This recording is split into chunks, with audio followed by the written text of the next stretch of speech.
c'est hyper cool de se dire qu'avec les ondes gravitationnelles, on arrive à accéder un peu à des informations sur les modes de formation des trous noirs dans l'univers. Ah, c'est Ok. fou parce que en fait, c'est le seul moyen d'observer des trous noirs stellaires Ouais, comme ça, de quoi. vraiment d'avoir de la statistique. D'avoir des mesures de ce qui se passe en Ouais. ce moment même sur un trou noir Il va stellaire. vraiment c'est nous fou. falloir Enfin, en ce plus moment. de mesures, quoi. Il faut attendre plus de détection, quoi.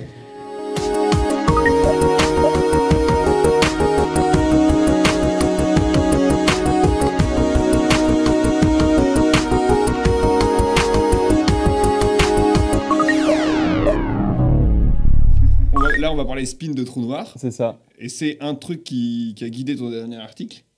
Est-ce que tu peux nous expliquer, en gros, dans le sujet de l'article, un peu ce que c'est que le spin d'un trou noir, le spin de manière générale? Tu veux te lancer pour l'explication du spin ou pas? Ah, Je peux essayer. bah, avec plaisir, Alessandro. Et moi, je Alors, parlerai de ça après. Le spin d'un trou noir, donc le spin c'est rotation en anglais. Ouais. C'est la vitesse de rotation. Donc en gros, un trou noir, comme on l'a dit, c'est une région d'espace-temps qui est courbée, donc qui t'empêche d'en sortir puisqu'elle est comme si elle s'effondrait sur elle-même, mais c'est vraiment que de l'espace, quoi, un tissu d'espace. Et en fait, ce tissu d'espace, ben, il peut avoir plein de propriétés. Donc il y a la masse. En fait, quand on parle de la masse d'un trou noir, c'est la courbure à grande distance que l'on perçoit de cette région-là, Ouais. qui se comporte comme si on avait mis un objet de telle masse. Donc on dit que le trou noir a une masse, alors qu'en fait, le trou noir, ça peut être une bulle vide, quoi. Ouais. Et puis il y a le moment cinétique. Donc là, c'est un peu pareil. C'est si on a un objet qui tourne dans l'espace-temps, il va un peu entraîner le tissu d'espace avec lui. Ok. Et ça va avoir des effets. Donc s'il y a une particule en orbite, par exemple, si elle orbite dans le même sens, elle va être aidée en fait par la rotation de l'espace. Si elle D'accord. orbite dans l'autre sens, elle va être un peu freinée, quoi. D'accord. Donc c'est vraiment un peu comme un tourbillon d'espace. Alors c'est assez complexe à décrire mathématiquement, mais on peut se l'imaginer un peu comme ça. Et donc un trou noir, bah, en fait, il peut avoir la même propriété. Ça peut être une région d'espace donc très courbée avec une masse gravitationnelle en fait due à la courbure, et puis une rotation. Ok. Et alors généralement, bah, imaginons qu'on a une étoile qui tourne sur elle-même, elle s'effondre, Ouais. un peu comme une ballerine qui ramène ses bras le long de son corps en tournant sur elle-même. Ça va la faire tourner plus vite. Donc l'étoile qui s'effondre vraiment au début, elle fait une très grande taille et puis elle s'effondre jusqu'à un truc ridiculement petit. Ouais. Elle va prendre beaucoup de vitesse de rotation. Donc à la fin, cette vitesse de rotation, elle s'imprime dans l'espace-temps et elle reste là, même après que l'horizon du trou noir, donc cette bulle, Ok. se soit formée. Carrément. Donc voilà, donc le spin du trou noir, en fait, c'est l'intensité de cette rotation d'espace-temps. Et elle est limitée entre 0 et 100%, en gros. D'accord. Alors pourquoi il y a une limite? Bah, c'est un peu comme la vitesse lorsqu'on se déplace. Il y a une limite de vitesse, c'est la vitesse de la lumière. Et la vitesse de rotation de l'espace-temps, elle est un peu limitée pour la même raison. C'est qu'en gros, au niveau de l'horizon, ça ne peut pas tourner plus vite que la lumière. Ouais. Donc après, bon, c'est difficile de caractériser la vitesse de la lumière en tant que vitesse de rotation. Ouais. Mais en gros, dans l'idée, c'est vraiment ça qui fait qu'il y a une limite. Et donc, il y a un paramètre comme ça entre 0 et 100%. Au-delà de 100%, en fait, ce qui se passe, c'est que quand tu as un trou noir avec une rotation comme ça, Mhm. tu as un deuxième horizon qui se forme à l'intérieur, en tout cas en théorie, dans le modèle théorique où vraiment il n'y aurait pas de matière, il n'y a rien, ça ne bouge pas. Voilà. Tu as un deuxième horizon qui se forme. Et donc, si tu rentres dans le premier horizon, là, tu peux plus remonter, tu es obligé de tomber. Et quand tu franchis le deuxième horizon, là, tu peux à nouveau remonter. C'est un horizon où, en fait, la force centrifuge du siphon, Ok. elle t'expulse vers l'extérieur. Et ça te permet de remonter. Donc, en fait, tu n'es plus vraiment bridé par l'écoulement de l'espace. Et au moment où le trou noir, le siphon tourne à 100%, les deux horizons se rejoignent. Donc là, il n'y a plus de trou noir, en fait, parce que il n'y a plus d'horizon. Parce que tu pourrais... Il n'y a plus de région où tu es forcé de tomber. Donc le spin, ça mesure la rotation du trou noir sur lui-même, Voilà. en quelque sorte. Et plus le spin va être grand, Plus en fait, la région entre les deux horizons, donc Ouais. là où tu es vraiment restreint à tomber, s'amenuise. C'est le même, quoi. Et a priori, il y a des hypothèses sur ça, les hypothèses de censure topologique, etc. Je crois que c'est censure topologique dans ce cas-là, qui font qu'on imagine on pense, il y a de bonnes raisons de penser qu'il n'y a pas de trou noir qui tourne à plus de 100%, parce que ça formerait ce qu'on appelle une singularité nue. Ouais. C'est-à-dire qu'il n'y aurait plus que la singularité centrale. La singularité, c'est vraiment l'endroit où la courbure est infinie. Ouais. Le centre de ton trou noir. Qu'on n'arrive pas à décrire en fait avec les modèles actuels. Et donc il n'y aurait plus que ça et plus d'horizon pour le masquer. D'accord. Ça veut dire qu'on y Plus aurait de trou accès, noir, en soi, il on y pourrait aurait que presque la- le voir en fait. Enfin, il y aurait, C'est un problème, quoi. Enfin, Ouais. ouais, voilà, on y aurait accès directement C'est ça. sans cet horizon qui nous déconnecte, parce qu'en fait, l'horizon nous permet On verrait de l'intérieur d'un traiter la truc qui physique à existe. l'extérieur comme C'est- si l'intérieur n'existait c'est un pas. peu le safe space pour les Ouais. physiciens, tu vois. Parce que de Si- toute façon, si tout ce on qui est à n'a pas cet l'intérieur, ça horizon, peut pas c'est bien ressortir, compliqué, donc quoi. il n'y a pas de souci avec Ok. ça. Voilà. Donc voilà, donc il y a ce paramètre de rotation entre 0 et 100%. Le fameux spin. Et donc il y a un Ok. axe aussi de Ouais, rotation, énorme. comme un objet qui tourne. Oui, tu Mm. mesures la vitesse autour de cet axe et l'inclinaison de cet Voilà, axe. ouais, C'est ça, ouais, ouais. ouais. Ok. C'est ça. Et en général, voilà, donc c'est entre 0 et 100%. Et en fait, on peut le renormaliser pour que ce soit entre 0 et 1. Ou une valeur Oui. de 1, c'est un trou noir qui tourne à une vitesse maximale, on va dire. Et une valeur de 0, c'est un trou noir qui n'a pas de spin. Ok. Voilà. Et ça existe un trou noir qui n'a pas de spin? Un trou noir qui ne tourne pas? Bah, il y a pas, enfin, pour l'instant, on n'a pas vraiment de raison de penser que ça n'existerait pas. Ok. En fait, c'est plus d'un point de vue pratique. Il y aura ça. toujours une virgule, Ouais. un nombre après la virgule, mais bon, voilà, tu peux. En Mm. théorie, Ouais. il n'y a Pourquoi rien pas. qui l'interdit. Pourquoi pas? Reste à le trouver, mais pourquoi pas? Ouais, ouais. Ok. Bah, tu pourrais aussi penser à des phénomènes qui font que ton trou noir il va perdre du moment angulaire et puis il va Ouais, arrêter ouais, de ouais. tourner. Peut-être qu'il avait un spin élevé, puis au final il se retrouve avec. Ah oui. Il ça, aurait été c'est freiné. Disons de la qu'en manière. théorie, si tu as vraiment une étoile qui est statique, qui bouge pas, Ouais, qui c'est ça. s'effondre radialement comme ça, Pas de spin. il n'y a pas de spin, il n'y avait pas de Mm, rotation au départ, c'est il n'y en ça. a pas à la fin. Ok. Et d'ailleurs, on peut voler du spin, on peut voler de la rotation à un trou noir. En la Un- ralentissant. Un trou noir qui tourne, en fait, il y a une région à l'extérieur de l'horizon dans laquelle l'énergie n'est plus vraiment conservée, donc tu peux un peu voler de l'énergie à des particules. Voilà, c'est un phénomène assez intéressant. Incroyable ça. Mhm. Et il y a plein de choses assez intéressantes qui se passent autour des trous noirs en rotation. Et qu'est-ce qui, toi, t'a intéressé dans le spin, du coup? Ton article, il parlait de quoi?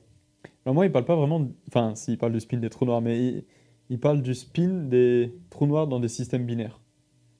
Parce que là, Ok. on parle de trous noirs génériques, seul, une ouais, étoile simple. solitaire qui s'effondre et voilà. Mais nous, ce qui nous intéressait surtout, c'était justement les trous noirs dans les systèmes binaires qui vont fusionner et produire des ondes gravitationnelles. Ouais. Parce que l'approche qu'on a eue, c'était utiliser les signaux d'ondes gravitationnelles pour remonter aux valeurs de spin des trous noirs qui en étaient à l'origine, finalement. Ouais. Et essayer de comprendre quelle est la distribution de ce spin, justement, dans les systèmes binaires de trous noirs. Donc ça, c'était un peu l'approche qu'on a eue.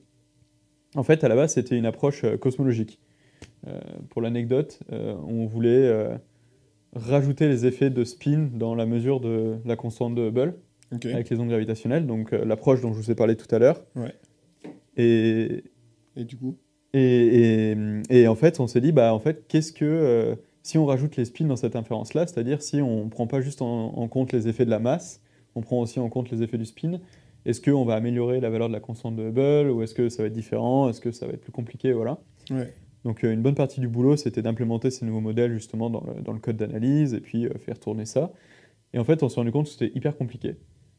Et on s'est dit, bah, en fait, on va laisser tranquille la constante de Hubble dans l'inférence, et on va se concentrer sur l'étude des spins et les corrélations qu'on peut avoir avec la masse. Ouais. Et donc on a testé avec des modèles de spin un peu, comment dire, connus, enfin ceux qu'on a de base qui décrivent ces choses-là.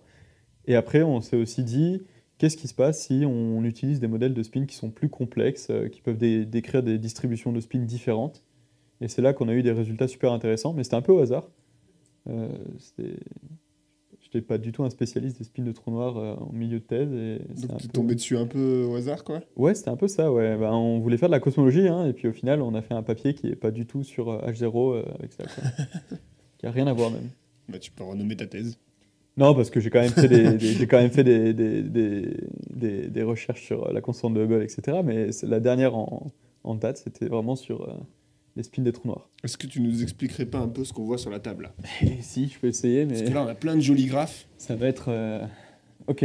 Bah, du coup, Alessandro, tout à l'heure, il vous parlait de la vitesse de rotation des trous noirs. Je vais effacer. Je suis désolé, hein, je commence par effacer des trucs.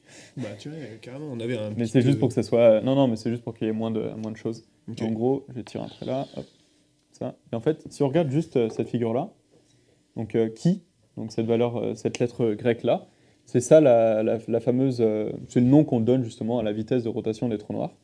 en général. Donc c'est la magnitude de spin. Donc c'est vraiment cette valeur entre 0 et 1, entre 0 et 100% dont parlait Alessandro. Ouais. Où 1, c'est un trou noir qui tourne très rapidement, et puis 0, c'est un trou noir qui tourne très faiblement. Et en fait, si vous vous rappelez l'explication de tout à l'heure avec la distribution de masse des trous noirs pour la cosmologie, de la même manière qu'on peut décrire la distribution des masses du trou noir, on peut aussi décrire la distribution des spins des trous noirs. Et donc Ouais. la magnitude de spin comme qui. Donc on a des modèles qui ont des paramètres libres, et en fait on va utiliser les données d'onde gravitationnelle pour essayer de trouver la meilleure valeur de ces paramètres pour ces modèles-là. Et nous, en l'occurrence, on a utilisé des nouveaux modèles qui décrivent les spins de trous noirs, où en fait on autorise l'existence de plusieurs distributions qui vont pouvoir se superposer. Ok. Parce qu'en fait, jusqu'à présent, les modèles qui décrivaient la magnitude de spin et qu'on utilisait pour les ondes gravitationnelles, c'était des modèles en fait où on avait une seule distribution. Donc, je sais pas, un truc comme ça, 1, 0. Mais le problème, c'est que cette chose-là, si dans l'univers on n'a pas une seule population de trous noirs, mais on en a peut-être deux qui proviennent d'origines différentes, on ne va pas capturer les effets de ces différentes distributions-là, et on va juste avoir en fait un espèce d'effet combiné entre les deux, et on va se dire, bah ok, la plupart des trous noirs, j'en sais rien, moi, ils sont autour de qui vaut 0,1. Et en fait, nous, on s'est dit qu'on voulait aller plus loin que ça, et qu'on voulait tester justement les effets de l'existence d'autres populations qui pourraient avoir des spins plus élevés ou plus faibles. Donc on a développé des nouveaux modèles, et ça, c'est un des résultats principaux qu'on a eu, où on voit qu'en fait, notre modèle qui peut autoriser l'existence de plusieurs populations est en faveur de l'existence de deux populations de trous noirs. Donc Ok. la courbe qu'on a en bleu, voilà, où la ligne épaisse, c'est la médiane, et puis les contours, c'est vraiment nos erreurs. Et puis la ligne rouge, qui est cette deuxième population, a plus haut spin. Et donc ça, c'est un des résultats majeurs du papier, où justement on met en évidence l'existence de deux sous-populations de trous noirs, une qui pique autour de 0,1 pour la magnitude de spin, et l'autre Ouais. qui est plutôt autour de 0,6-0,7. Ok. Et ça c'est la distribution des trous noirs dans l'univers ou des trous noirs qui fusionnent et qui sont détectables? Non, c'est celle dans l'univers. Donc là, en fait, D'accord. ces résultats-là, on corrige les effets de D'accord. sélection via justement les injections dont on parlait au tout début du Ouais. live, et on remonte à la distribution dans l'univers. D'accord. Voilà. Donc dans l'univers, il y a très peu de trous noirs qui tournent vite en gros. Alors c'est ça, en fait, là, en termes de proportion, oui, là, on voit cette bien courbe-là, que- c'est environ 2% dans ce qu'on trouve. C'est environ 2% de la population totale. Donc en fait, D'accord. 98% des Là, les courbes n'ont pas la même échelle. sont renormalisées. Là. Donc en fait, Chacune est renormalisée ouais, à sa c'est propre ça. échelle. Oui, Ok. c'est ça, Ah, exactement. D'accord. En fait, si tu combines les deux, ça fait Ça fait un petit bump. Ah Tu ouais, vois, d'accord. Donc la bleue est en Ah fait oui, on beaucoup voit plus Elle est grosse. beaucoup petit, plus grosse. 98% ouais, de la puissance, si tu préfères, elle est là. D'accord. Ah oui, c'est intéressant ça. C'est vraiment pour la figure en fait qu'on fait ça. Oui, c'est Donc, pour voir la dissociation entre c'est les ça. deux, mais normalement, tu as vraiment la grosse courbe bleue avec tous les 98% des trous noirs, et Qui- tu as 2% des trous noirs qui se cachent dans C'est une ça. petite bosse, Et en fait, ça nous a rassuré qu'on a vu ça parce que bon, le résultat en lui-même, il était surprenant. On s'attendait pas du tout à voir ça. Et en fait, vu que la proportion c'est 2%, en gros, ça va avec le fait que toutes les anciennes études qui avaient été faites, qui utilisaient qu'une seule distribution, trouvaient cette distribution en fait à bas spin. Et nous, en fait, on la retrouve aussi, elle est majoritaire, Ah oui, mais on trouve aussi cet excès de 2-3% voilà, à plus haut spin. D'accord. ok. Voilà. Et là, il y a trou noir stellaire, trou noir supermassif. Là, trou c'est noir- trou noir stellaire. trou noir stellaire. C'est ça. Donc, Ok. c'est trous noirs qui proviennent. C'est via les détections d'ondes gravitationnelles qui proviennent de la fusion de trous noirs stellaires. Mais l'interprétation qu'on en fait de cette deuxième population-là, ce serait que cette première population, la population en bleu, qui est majoritaire, c'est des trous noirs qui proviennent directement de l'effondrement d'étoiles, donc Ouais. de génération 1. Voilà, donc Oui. l'étoile s'effondre. Et la population numéro 2, notre interprétation qu'on a fait, c'était qu'elle provenait de ce qu'on appelle des fusions hiérarchiques. Donc ce seraient des trous noirs qui sont formés après la fusion de D'accord. trous noirs d'avant. Ouais, ok. Donc pas directement via l'étoile, mais des trous noirs plus vieux qui sont déjà effondrés, qui ont formé un système binaire, qui se sont refondrés dans un trou noir et qui reforment justement un nouveau Et système. c'est la spirale de la fusion qui leur donne C'est ça, en plus fait, de c'est- vitesse c'est- de c'est- rotation, C'est le fait de former des systèmes et de fusionner qui augmenterait. qui augmente la c'est rotation. ça. du Et en coup. fait, c'est dans un la- peu comme observer des scénarios de vie de trous noirs. C'est complètement ça. C'est genre, c'est un peu un indice vers la manière dont se forment les systèmes binaires de trous noirs dans l'univers. C'est intéressant. Il y a 98% des trous noirs qui vont avoir qui vont vivre à peu près les mêmes choses, tu vois, qui vont pas être bien plus ralentis que. Bah, et un peut-être que, 2% peut-être que qui eux vont devenir eux. C'est ça. Ouais, ok. À un Oui, moment oui. donné, ils vont peut-être finir par justement rentrer dans l'autre. Mais ouais, en gros, on en apprend un peu plus sur justement ce qu'on appelle les canaux de formation des systèmes binaires de trous noirs avec Ok. des ranges de masse qui correspondent à, je sais pas moi, entre 10 et 150 masses solaires, quoi. Ok. D'accord. ok. Voilà. Ok. Et qu'est-ce Et en fait, on a testé ça avec plein d'autres modèles. qu'est-ce qu'on voit dans tous les. Bah ça, c'est Tous un les peu le petits même graphes, quoi, sur le résultat. côté, Enfin, là. c'est un peu le même résultat. C'est sur les mêmes données, mais c'est avec différents modèles. Donc là, en fait, on a testé un. En fait, on savait pas s'il y avait vraiment une. On s'attendait pas à avoir ça, en fait. Donc on a testé plein de modèles. Ouais. Le premier modèle, c'est ce qu'on appelle les modèles de mixture. Donc où on a Ouais. cette possibilité de superposition entre deux populations. Et on avait des modèles plus évolutifs, où en gros, la distribution du spin des trous noirs était directement reliée à leur masse. Donc en fait, avant, on pensait que c'était complètement indépendant, donc que la masse des trous noirs était indépendante de leur spin. Et là, on s'est dit, bah, en fait, qu'est-ce qui se passe si on a des paramètres qui permettent justement de corréler le spin des trous noirs, donc qui encore, et la masse de ces trous noirs-là. Peut-être que les Ouais. trous noirs plus massifs tournent plus vite, peut-être que les trous noirs moins massifs tournent moins vite, ou des choses comme ça. Mm. Ok. Et on n'avait jamais vraiment trop exploré ça, ou en tout cas, il y avait eu des choses qui avaient été faites, mais c'était pas très concluant. Et en fait, nous, ce qu'on s'est rendu compte, c'est que, je sais pas, la première colonne ici, c'est un premier modèle de type évolutif, puis là, c'en a un deuxième, et là, c'en a un troisième. On a vraiment testé plein de scénarios différents. Ok. Et ce qu'on s'est rendu compte, c'est que si, là, c'est encore qui à chaque fois hein, sur l'axe des X, si on regarde en fait à différents ranges de masse, on se rend compte que la distribution de qui évolue. Et en fait, on a cette trend, Ouais, cette d'augmentation. tendance d'augmentation du pic de la distribution. En augmentant les masses, en fait, on se rend compte que Ah oui. la valeur de la magnitude de spin est de plus en plus élevée.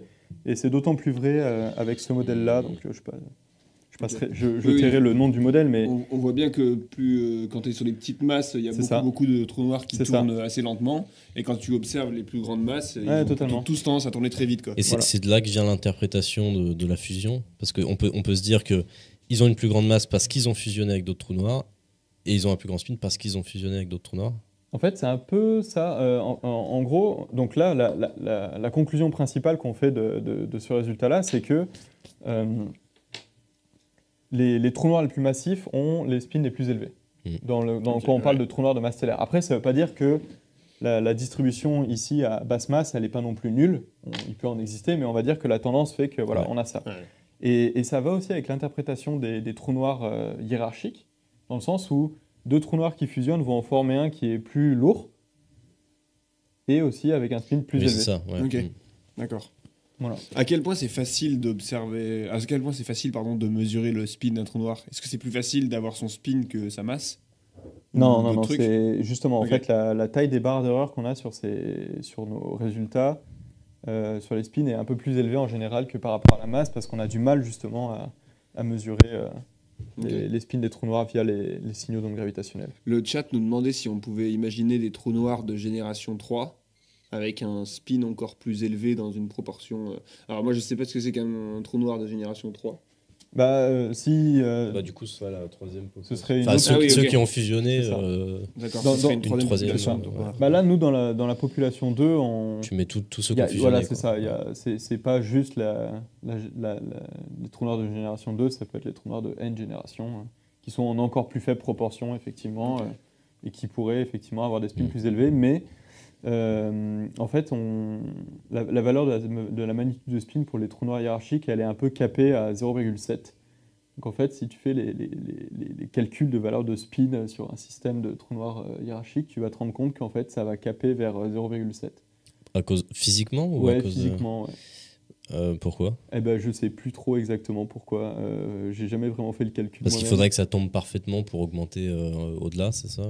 Bah, je sais plus exactement, mais on m'avait montré le calcul. Je l'avais jamais refait, mais Ok. ce que j'avais retenu, c'était que on s'attend que les trous noirs hiérarchiques aient une magnitude de spin autour de 0,7. D'accord. Et nous, en fait, Ok. c'est tombé pile Et- poil sur. et Nous, vous ça le tombait sur retrouvez, 0,7, quoi. Bah, c'est genre. génial. Ouais. Ah, c'est intéressant. ouais. Ouais, ouais. C'était très très cool. Oui, parce qu'on pourrait imaginer que, en fait, si tu fusionnes une fois avec un trou noir qui arrive d'un côté, puis tu fusionnes une autre fois avec un trou noir qui a le spin opposé, en moyenne, ça puisse aussi se compenser, quoi. C'est ça, il doit y avoir des effets de perte de moment angulaire ou de gain de moment angulaire entre les systèmes. Ouais. Je sais pas trop. Ok. Mais après, les trous noirs supermassifs, il y en a qui tournent quand même très vite, non? Et ben je sais pas ça. J'avoue que moi je me suis toujours intéressé aux trous noirs Ouais, stellaire. dont on accède via les ondes gravitationnelles. Donc trous noirs supermassifs en général ils sont Ouais. voilà, mais il faudrait qu'ils fusionnent et qu'ils produisent des ondes gravitationnelles. Non, parce que j'essayais de chercher récemment la valeur du spin, voir s'il y avait quelles étaient les dernières mesures les plus précises sur le spin de Sagittarius A étoile, par exemple. Ah oui. Et en fait, j'arrive pas à trouver des valeurs. Enfin, je vois qu'au début des années 2000, on avait des gens qui disaient 0,1, d'autres qui disaient 0,90.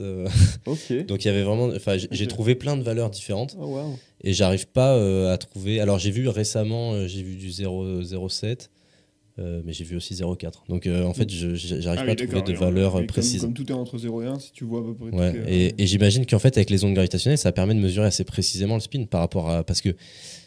On a enfin événement par événement, on arrive à remonter à des Ouais. valeurs de spin. Alors malheureusement, c'est pas pour décrire un système de trou noir en général, on n'utilise pas la magnitude de spin et son inclinaison. Donc on n'a Oui, pas on a parlé de pas ce parlé de ça. plot-là, mais c'est pas dramatique. Mais θ ici, c'est l'angle d'inclinaison du Plan spin. dans lequel orbite. C'est ça, Ah donc, non, du spin. En gros, si Mais tu as par ton rapport à quoi d'ailleurs? par rapport au plan de ton système, si tu as ton système de Ah trou oui, noir ouais. qui est là, Ah oui. tu as le plan orbital qui est là, puis là tu as ton moment angulaire total. Et en fait, toi tu vas regarder, je sais pas, Ils ont leur propre ton spin spin tous les 1 deux. et Ouais. puis ton spin 2, j'en sais rien, qui est comme ça. Et en fait, ça va être l'inclinaison par rapport à ton plan. Ok. Tu as θ, et puis après tu as encore un autre angle, tu as un autre degré de liberté. Mais en général, on s'y intéresse pas trop à celui-là. Oui, parce que la différence entre deux spins, ça compte beaucoup. En fait, c'est ça qui. Ah, clairement. Ils ouais. vont s'additionner pour former le Clairement, spin pour former le spin résultant. total, ouais, ouais. Et en fait, c'est ça, on mesure mal les spins individuels des trous noirs depuis le signaux d'onde gravitationnelle. Donc je vous ai dit qu'on mesurait vachement bien la masse dans le détecteur, enfin la masse dans le référentiel du détecteur, la distance, luminosité. Mais en fait, les paramètres de spin qu'on mesure le mieux, c'est ce qu'on appelle qui effectif, donc le spin effectif, et le qui P, donc pour le spin de précession, qui sont en fait des combinaisons de tous les paramètres de spin individuels des deux trous noirs. D'accord. Ok. Et c'est eux qui ont les effets les plus importants sur la forme de l'onde gravitationnelle, donc c'est eux qu'on mesure le mieux pour chacun des systèmes. Et en fait, à partir de ces choses-là, Tu peux en déduire, on tu va peux séparer. réinférer, Obtenir, voilà. D'accord. mais C'est un peu comme si l'un était la somme et l'autre la différence ou un truc un peu c'est comme un peu ça. un truc comme ça. Voilà. Lui il est relié au ratio de masse entre les deux trous noirs et puis les magnitudes de spin.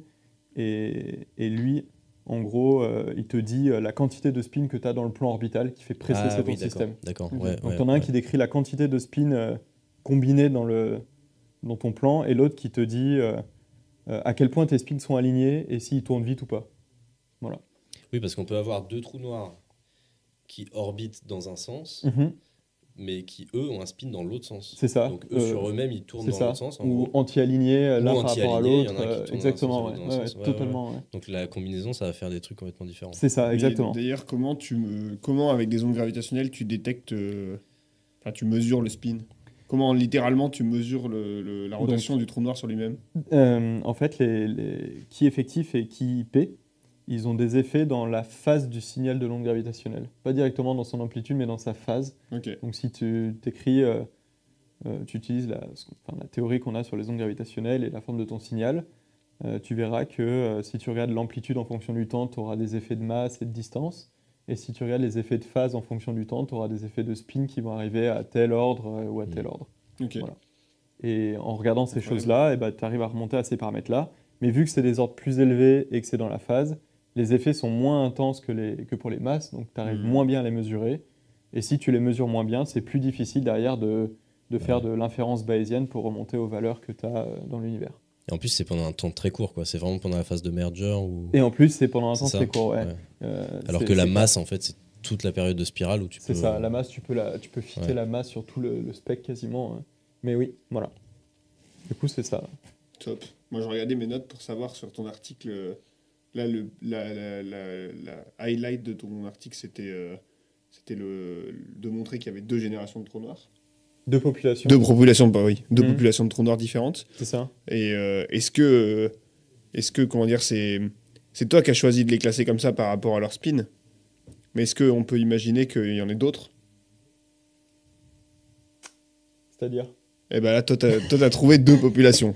Ouais. Ok. Tes deux populations, leur différence, c'est que elles ont des spins. Mhm. Il y en a qui tournent plus vite que d'autres. Ils ont des spins différents et des masses différentes. Ok. Mhm. Ah oui, donc c'est aussi par rapport à la masse, c'est vrai. Ouais, c'est ça. Parce que j'allais dire, est-ce que tu peux avoir une troisième, population ou une quatrième population, tu vois? Mais ça voudrait dire qu'il faut que tu réorganises la répartition avec les masses, quoi. Il faudrait des modèles plus compliqués. Et J'imagine qu'il plus faut avoir poussés. des mesures plus précises, Et il peut-être. faudrait des mesures plus Parce précises. que là, tu vois, si ça c'est 2%, donc c'est un petit bump. Ouais. Mhm. J'imagine qu'il t'aurait un bump encore plus petit. Ok. C'est clair. Nous, ce qui fait que l'afférence elle fonctionne, c'est qu'elles ont des masses différentes. On arrive à assigner des spins Ouais. différents à des masses différentes. Mais oui, tu pourrais t'imaginer. Enfin, il n'y a pas de raison que dans l'univers, il n'y ait que deux modes de formation pour les trous noirs. Nous, on les différencie entre formation isolée et dynamique. Donc, isolée, c'est ce qu'on disait tu as ton étoile solitaire, pouf, elle fait un trou Ouais. noir. Tu as une autre étoile solitaire, pouf, elle fait un trou noir. Et puis là, tu te retrouves avec ton système. Et puis les mergers hiérarchiques ou dynamiques, où là, tu as par exemple déjà un système entre une étoile et un trou noir. Puis tu as un autre trou noir qui arrive et qui va être capturé gravitationnellement par ton système. Tu as quelque chose qui va être éjecté. Et en fait, en fonction de si c'est dynamique, isolé, si c'est fait dans des clusters globulaires ou des AGN, enfin différents endroits de l'univers où la dynamique n'est pas la même et l'environnement n'est pas le même, tu t'attends pas à ce que tes trous noirs se forment avec les mêmes propriétés. Que ce Ok. soit leur spin, que ce soit leur masse, ça va les influencer. Et il n'y a pas un mode de formation. Voilà. Oui, parce que s'il y a de la matière environnante, j'imagine qu'il peut l'absorber et ça va le faire tourner plus vite. C'est ça, parce il que peut ça va accréter former comme ça. un disque, Ouais, c'est ça. il va absorber le moment angulaire du disque. Tu peux avoir des modes d'accélération comme ça quand Ouais. c'est dynamique, etc. Donc ouais, totalement. Et en fait, c'est encore très mal, c'est encore très mal compris tout ça. On n'a pas beaucoup de modèles qui décrivent ça. Hmm. Et du coup, c'est